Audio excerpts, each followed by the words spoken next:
Heavy wet snow, and judging from the beeping, there was a lot of other sounds that were coming out as that tree came down. It's pretty scary when you see a tree like that drop anywhere near you. It's amazing how much a tree weighs. Just one branch that's say about 6 feet long and about this big around, that weighs over 400 pounds, and that's why it can crush a car, can crush a house.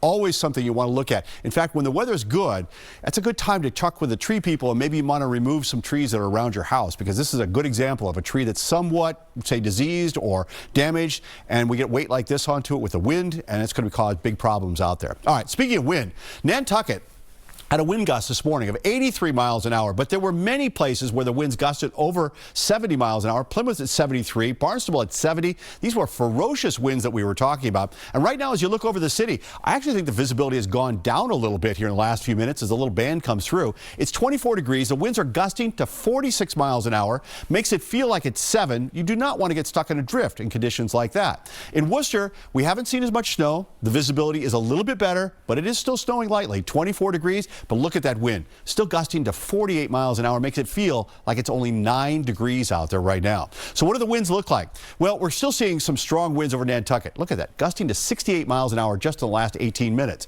And inland areas with some elevation at the Worcester Airport, 48 miles an hour. Logan Airport, 46. But even inland areas that are 30 and 40 miles per hour, that is moving around a lot of snow. It's creating whiteout conditions out there. And even when a plow goes by, you get a wind like that, it just blows it right back in behind them, and they have to start all over again. So that's why we're saying just stay home, just ride this one out. All right.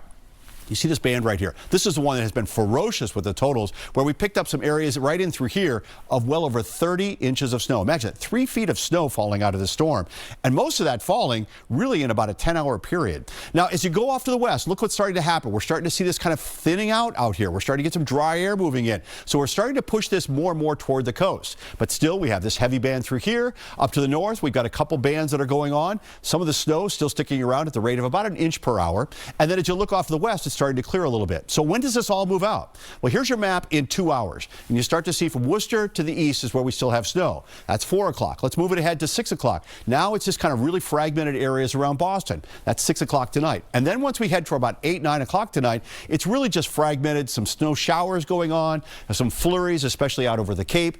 Back behind, it's starting to clear away, and then we'll push the whole thing out of here by 11 o'clock, with the exception of maybe a few flurries down toward the Cape. So it's going to be a quieter period, but that wind is still going to be out there, and with that wind, we're still going to see some blowing and drifting. So that's why 18 to 24, Boston's up to 14.4, but we're adding to it right now as we speak. And this is the area where we're seeing 30, 35 inches of snow that has fallen, and it's a heavy, wet snow that we're talking about. So that wind will stay strong till about 6 and then start to drop off a little bit, but it's still a very gusty night that we are talking about into the forecast. And speaking of the forecast, once this storm goes by, quiet day tomorrow, at least relatively quiet. I am watching for a chance of some snow showing up in here on Wednesday. Doesn't look like a big event, but 1 inch or 2 of snow certainly could be in the forecast on Wednesday.